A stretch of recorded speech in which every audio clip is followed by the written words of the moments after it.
Trading करते समय बहुत बार आप ऐसे सिचुएशन में फंस जाते हैं जहां आपको पता होता है कि इस लेवल पर बढ़ी हुई प्राइस पर किसी भी कंडीशन में ट्रेड एंट्री करना एकदम गलत है। लेकिन फिर भी आप बिना कुछ सोचे समझे उस ट्रेड में एंट्री कर लेते हैं और बाद में लॉस होने पर खुद को दोषी मानते हुए फ्रस्ट्रेट हो जाते हैं। और कंडीशन नंबर 2, कभी कभी हम दिन रात मेहनत करके चार्ट एनालिसिस करते हैं और ट्रेड एंट्री करने के लिए एक परफेक्ट लेवल मार्क करते हुए प्राइस के उस लेवल तक आने का इंतजार करते हैं। लेकिन लाइव मार्केट में जब उस लेवल पर प्राइस आती है तो हम ट्रेड एंट्री करने से घबराकर डर के मारे वहां ट्रेड में एंट्री नहीं करते और इंतजार करते रहते हैं। लेकिन जब मार्केट आपकी ट्रेड एनालिसिस के डायरेक्शन में आगे बढ़ता है तो उसे देखकर आप फिर से फ्रस्ट्रेट हो जाते हैं। अब अगर ट्रेडिंग की शुरुआती दिनों में आपके साथ कुछ ऐसा हुआ है और आज नहीं हो रहा है या फिर बहुत कम बार होता है तो बधाई हो, आप प्रॉफिटेबल ट्रेडर बनने से बस कुछ ही दूर है। लेकिन आपको मार्केट में ट्रेडिंग करते हुए 6 महीने या फिर 1 साल से ऊपर हो चुका है और फिर भी आपके साथ ऐसा बार बार होता है तो थोड़ा रुकिए, क्योंकि आप फोमो के शिकार हो चुके हैं। अगर आप भी इस कंडीशन से गुजर रहे हैं तो चिंता करने की कोई ज़रूरत नहीं, क्योंकि आज के वीडियो में हम ट्रेडिंग साइकोलॉजी में सबसे इंपॉर्टेंट माने जाने वाले फोमो के कॉन्सेप्ट को पूरे डिटेल से समझेंगे और साथ में उससे निपटने के कुछ उपाय भी सीखेंगे। तो चलिए सबसे पहले फोमो किसे कहते हैं ये जानते हैं। फोमो यानी कि फियर ऑफ मिसिंग आउट। अगर सिंपल शब्दों में कहा जाए तो कुछ खो जाने का डर जो होता है उसे ही हम फियर ऑफ मिसिंग आउट यानी कि फोमो कहते हैं। फोमो एक ऐसी साइकोलॉजिकल कंडीशन होती है जिसमें इंसान को हमेशा कुछ खो जाने का डर लगा रहता है, जिससे हड़बड़ी में वो लाइफ में कुछ ऐसे डिसीजंस लेता है जिसकी वजह से उसे फायदा कम और नुकसान ज्यादा होता है। जैसे कि आपके पास अभी एक मोबाइल है लेकिन भविष्य में आप इसे अपग्रेड करके एक नया मोबाइल लेने की सोच रहे हैं और उसी समय अगले ही दिन एक ऑनलाइन शॉपिंग साइट पर उस मोबाइल का सेल चालू हो जाता है।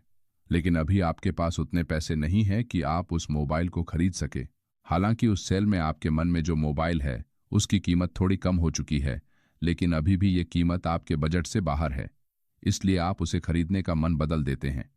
मगर जैसे ही उस मोबाइल का स्टॉक लिमिटेड हो जाता है और कुछ ही पीस बाकी रह जाते हैं तो आप फोमो में आकर कहीं ये अपॉर्चुनिटी अपने हाथ से निकल ना जाए, इस डर से बिना कुछ सोचे समझे कहीं से भी पैसों का इंतजाम करके उसे खरीद ही लेते हैं। अब कुछ दिनों तक तो आप उस मोबाइल को लेकर खुश रहते हैं, लेकिन जैसे ही वही सेम मोबाइल आपके शहर के एक रिटेल मोबाइल स्टोर पर ऑनलाइन साइट से भी कम कीमत में मिलने लगता है तो आप फ्रस्ट्रेट होकर खुद को दोष देने लगते हैं, क्योंकि आपका बजट नहीं था फिर भी आपने उस मोबाइल को खरीदा था।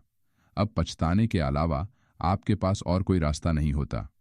यही सेम रूल ट्रेडिंग में भी फॉलो किया जाता है, जहां एक रिटेल ट्रेडर की इसी साइकोलॉजी का फायदा उठाने के लिए बिग इंस्टीट्यूशनल ट्रेडर्स उन्हें लालच दिखाकर अपने जाल में फंसाते हैं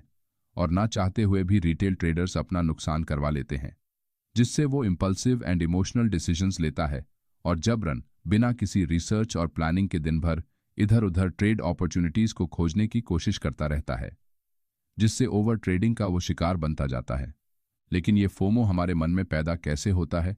इसके पीछे भी कई कारण होते हैं, जिसमें सबसे मुख्य कारण है सोशल मीडिया। हम जैसे ही हमें किसी एक ट्रेड में नुकसान हो जाता है तो डिमोटिवेट होकर ट्रेडिंग के दौरान ही रील्स को स्क्रॉल करने लगते हैं, जिसमें एक छोटा सा लड़का गांव में बैठकर ट्रेडिंग करते हुए लाखों का प्रॉफिट कमाते हुए हमें नजर आता है। तो कुछ ट्रेडर अपनी सक्सेस जर्नी को दिखाने के लिए बड़ी गाड़ियां और घरों के फोटो शेयर करते हुए हमें दिखते हैं, जिससे हमारे मन में अगर ये कर सकते हैं तो मैं क्यों नहीं, ऐसी भावनाएं उत्पन्न हो जाने के कारण हम फोमो का शिकार हो जाते हैं और बिना कुछ सोचे समझे चार्ट का एनालिसिस करे बगैर बढ़ते हुए कीमतों पर ट्रेड में एंट्री करते हैं और अपना नुकसान करवा लेते हैं। अब हमें पता होता है कि यहाँ एंट्री नहीं करनी चाहिए थी, फिर भी हम करते हैं क्योंकि हम फोमो में आ जाते हैं। उस दिन जैसे ही मार्केट बंद होता है हम फिर से वही साइकिल फॉलो करते हुए सोशल मीडिया पर रील्स देखने में बिजी हो जाते हैं और दूसरे दिन वही गलतियां फिर से रिपीट करते हैं। और ये साइकिल तब तक नहीं रुकता जब तक आपका ट्रेडिंग कैपिटल पूरी तरह से वाइप आउट नहीं हो जाता। अगर आप मेरी बातों से सहमत है और आपके साथ भी ऐसा हो रहा है या फिर हुआ है तो कमेंट में ज़रूर बताएं। अगर आप अभी इस कंडीशन से गुजर रहे हैं तो आप अभी फोमो की पहली स्टेज में है, क्योंकि अभी तक आपके मन में सिर्फ कुछ खो जाने का या फिर आपके हाथ से कुछ छूट जाने का डर बना हुआ है। लेकिन फोमो की दूसरी कंडीशन में आपको कुछ हो जाने के डर का भी सामना करना अभी बाकी है। चलिए अब इस दूसरी कंडीशन को डिटेल से समझते हैं। यूट्यूब पर आपने अभी तक फोमो की जितनी भी वीडियोस देखी है, उसमें आपको फोमो की एक ही कंडीशन या सिर्फ पहले स्टेज के बारे में ही बताया गया है, जिसे हम फियर ऑफ मिसिंग आउट कहते हैं। लेकिन जब कोई इस स्टेज को पार कर लेता है तो वो फोमो की दूसरी स्टेज में एंटर हो जाता है, जिसे हम फियर ऑफ समथिंग हैपनिंग यानी कि कुछ हो जाने का डर कहते हैं, जिसमें आप बिना कुछ कारण के डर में जीते हैं। जैसे कि इस चार्ट में प्राइस लगातार नीचे गिरने के बाद एक लेवल पर नीचे से सपोर्ट लेकर ऊपर निकलते हुए अपने प्रीवियस लोअर स्विंग हाई को ब्रेक करने की कोशिश करती है, जिससे चार्ट पर एक ट्रेंड लाइन ब्रेकआउट क्रिएट होने की संभावना बढ़ जाती है। अब यहां आप रिवर्सल ट्रेड का एनालिसिस करते हुए अगर कोई स्ट्रॉन्ग ग्रीन कैंडल इस ट्रेंड लाइन के ऊपर क्लोज होती है तो यहां ब्रेकआउट कैंडल के पास एंट्री करने का मन बना लेते हैं। कुछ देर बाद मार्केट एक स्ट्रॉन्ग ग्रीन बुलिश कैंडल से इस ट्रेंड लाइन का ब्रेकआउट कर देता है, लेकिन आप ट्रेड में एंट्री करने से डर जाते हैं, क्योंकि अभी कुछ ही दिनों पहले आपने अपना पूरा कैपिटल फोमो की वजह से ओवर ट्रेडिंग करते हुए वाइप आउट कर दिया है, जिसका बहुत ही बुरा असर आपकी साइकोलॉजी पर होने के कारण किसी भी ट्रेड में एंट्री करने से पहले ही आपका माइंडसेट आपको इस ट्रेड में एंट्री की तो आपको लॉस ही होगा ऐसा सिग्नल देता है, जिससे आपका एनालिसिस सही होने के बावजूद आप उस ट्रेड में एंट्री करने से डर जाते हैं और मार्केट को आपके एनालिसिस के अनुसार ऊपर बढ़ते हुए सिर्फ देखते रह जाते हैं। आपके मन में बनने वाले इसी डर को फोमो की दूसरी स्टेज कहा जाता है, जिसमें आप ट्रेड में एंट्री करने से पहले ही लॉस से डर जाते हैं और ट्रेड में एंट्री नहीं कर पाते। अब क्योंकि फोमो एक साइकोलॉजिकल प्रॉब्लम है, इसलिए इसका इलाज करने के लिए आपको अपनी साइकोलॉजी पर काम करना पड़ेगा, तभी आप एक फ्रेश माइंडसेट के साथ ट्रेडिंग का आनंद उठा सकेंगे। इसलिए चलिए अब फोमो से बचने के कुछ प्रैक्टिकल सॉल्यूशंस के बारे में जानते हैं। Solution number 1, avoid social media. यहाँ 2 रिटेल ट्रेडर्स हैं जो अभी अभी मार्केट में ट्रेडिंग करना स्टार्ट कर चुके हैं, यानी कि उन्हें 6 महीने से लेकर 1 साल तक का ट्रेडिंग एक्सपीरियंस हो चुका है। अब इन दोनों में से लेफ्ट साइड का ट्रेडर अपना एक दिन का ट्रेडिंग सेशन खत्म होने के बाद सोशल मीडिया पर दूसरे ट्रेडर्स के रील्स और वीडियोस देखने लगता है। आजकल सोशल मीडिया में कुछ so called profitable trader trading कम और रील्स बनाने में अपना ज़्यादा समय बिताने लगे हैं, जिसमें वो अपनी आलीशान लाइफस्टाइल, महंगे घर और गाड़ियां दिखाकर एक छोटे रिटेल ट्रेडर को इन्फ्लुएंस करने की कोशिश करते हैं। अब ये ट्रेडर इन्हीं इन्फ्लुएंसर्स की तरह कम समय में अमीर बनने के लिए उनके बताए हुए ट्रेडिंग टिप्स और स्ट्रैटेजीज को बिना खुद से प्रैक्टिस किए वैसे ही अपनी ट्रेडिंग में फॉलो करता है, और दूसरे दिन अगर उस स्ट्रैटेजी से नुकसान होता है तो तीसरे दिन फिर से किसी नए ट्रेडिंग गुरु से एक और नई स्ट्रैटेजी सीखकर उस पर ट्रेडिंग करने लगता है।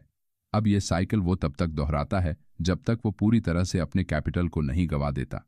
लेकिन दूसरी तरफ जो रिटेल ट्रेडर है वो अभी भी अपनी ट्रेडिंग जर्नी में स्ट्रगल कर रहा है, लेकिन वो पहले दिन से अपनी ट्रेडिंग स्टाइल के हिसाब से अपनी एक खुद की स्ट्रैटेजी बिल्ड करने पर काम करता है, और जब कभी भी उसे किसी ट्रेड में लॉस होता है तो वो सोशल मीडिया पर नई स्ट्रैटेजी ढूंढने की बजाय शाम में बैठकर शांति से उसने आज कौन कौन सी गलतियां की है उसका एनालिसिस करके दूसरे दिन उन गलतियों को ना दोहराने की कोशिश करता है, जिससे धीरे धीरे उसकी एक स्ट्रैटेजी बिल्ड हो जाती है, जिसका पॉजिटिव असर उसकी साइकोलॉजी पर होने से उसका माइंडसेट स्ट्रांग हो जाता है और वो बिना डरे अपनी स्ट्रैटेजी पर फोकस करते हुए ट्रेड में एंट्री और एग्जिट करता है। अब आपको क्या लगता है, आप इन दोनों में से कौन से ट्रेडर की ट्रेडिंग स्टाइल को फॉलो करना पसंद करेंगे? कृपया कमेंट में ज़रूर बताएं। और अगर आपको लगता है कि यहाँ दूसरे वाला ट्रेडर सही कर रहा है तो बधाई हो। मैं जो बात आपको समझाने की कोशिश कर रहा हूँ वो आपके समझ में आ रही है, क्योंकि देखिए कोई भी दूसरा इंसान आपकी साइकोलॉजी सुधारने का सिर्फ रास्ता आपको बता सकता है, लेकिन उस रास्ते पर चलना है कि नहीं ये आपको खुद से डिसाइड करना पड़ता है। इसलिए हो सके तो सोशल मीडिया से दूर रहने की कोशिश करें। Solution number 2, follow risk management and control your greed. हम फिर से यहाँ 2 रिटेल ट्रेडर्स के जरिए रिस्क मैनेजमेंट की इंपॉर्टेंस को समझेंगे। इन दोनों ट्रेडर्स ने अपनी ट्रेडिंग जर्नी लगभग एक ही समय पर 1 लाख की कैपिटल से शुरुआत की थी, और दोनों ने अपने शुरुआती दिनों में मार्केट को सीखने पर फोकस करते हुए एक सिंगल लॉट के साथ छोटी क्वांटिटी से ट्रेड करने पर फोकस किया। मगर समय के साथ साथ जब दोनों को मार्केट से कुछ लॉसेस होने लगे तो पहले ट्रेडर ने मार्केट से लॉसेस को रिकवर करने के लिए रिवेंज ट्रेडिंग का सहारा लिया, जिसमें उसने अपनी पिछली गलतियों को सुधारने पर फोकस करने की बजाय कम समय में ज्यादा बड़े प्रॉफिट्स निकालने के लिए अपनी लॉट साइज को बढ़ाने का निर्णय लिया, जिससे उसके लॉसेस और भी बढ़ने लगे, क्योंकि जब वो एक सिंगल लॉट से ट्रेडिंग करता था तो वो ज्यादा समय तक अपने ट्रेड को होल्ड करके रखता था।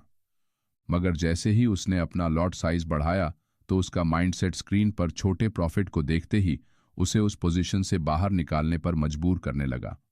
जिसका असर उसकी साइकोलॉजी पर होने की वजह से उसका रिस्क मैनेजमेंट पूरी तरह से हिल गया था, जिस कारण बहुत जल्दी उसका कैपिटल वाइप आउट हो गया। लेकिन वही दूसरे ट्रेडर ने अपने पिछले दिन के ट्रेड्स को रोज मार्केट बंद होने के बाद शाम में बैठकर एनालिसिस किया तो उसे पता लगा कि उसने आज क्या गलती की थी। इसे सुधारने के लिए उसने दूसरे दिन उस गलती को न दोहराने का फैसला किया और उसी के आधार पर अपनी खुद की एक स्ट्रैटेजी बिल्ड करते हुए रोज उसे सुधारने पर फोकस करने लगा, जिसका पॉजिटिव असर उसकी साइकोलॉजी पर होने की वजह से उसका माइंडसेट भी पहले के मुकाबले ज्यादा स्ट्रांग हो गया, जिससे उसका रिस्क मैनेजमेंट अच्छा होने की वजह से वो धीरे धीरे अपनी लॉट साइज को बढ़ाने में कामयाब हो गया। अब आपको क्या लगता है कि इन दोनों में से कौन से ट्रेडर की भविष्य में प्रॉफिटेबल बनने की संभावना सबसे अधिक है, और आप अभी इनमें से किसके ट्रेडिंग स्टाइल को फॉलो कर रहे हैं? कृपया कमेंट में जरूर बताएं। चलिए अब अगले कुछ सॉल्यूशंस के बारे में जानते हैं। Solution number 3, follow your trading plan. अगर आपके पास एक क्लियर और वेल डिफाइंड ट्रेडिंग प्लान है तो उसे रोज फॉलो करने की कोशिश करें, जिससे आप इमोशनल डिसीजन मेकिंग से दूर रहेंगे। Solution number 4, focus on long term goals. देखिए, ट्रेडिंग में आपको लॉन्ग टर्म गोल्स पर अपना फोकस बनाना पड़ेगा और शॉर्ट टर्म पीरियड में आने वाले प्रॉफिट से अपना ध्यान खुद की बनाई हुई स्ट्रैटेजी से हटने नहीं देना है। Solution number 5, avoid market hype. हो सके तो सोशल मीडिया पर आने वाले मार्केट ट्रेंड्स और मार्केट न्यूज़ से दूर रहना चाहिए, क्योंकि हर बार आपको जो दिखता है वो सब सही होगा। इसके चांसेस स्टॉक मार्केट में ना के बराबर होते हैं, इसीलिए न्यूज़ बेस्ड ट्रेडिंग से हमेशा दूर रहना चाहिए। इन सब बातों को अपनी ट्रेडिंग जर्नी में लागू करना आसान भी है और मुश्किल भी, क्योंकि अगर आपको लॉन्ग टर्म के लिए मार्केट में बने रहना है तो आपको खुद ही अपनी गलतियों को सुधारना होगा, तभी आप एक प्रॉफिटेबल ट्रेडर बन सकेंगे। अगले वीडियो में हम इस वीडियो के कमेंट में पूछे गए कुछ चुनिंदा सवालों के उत्तर देने का प्रयास करेंगे,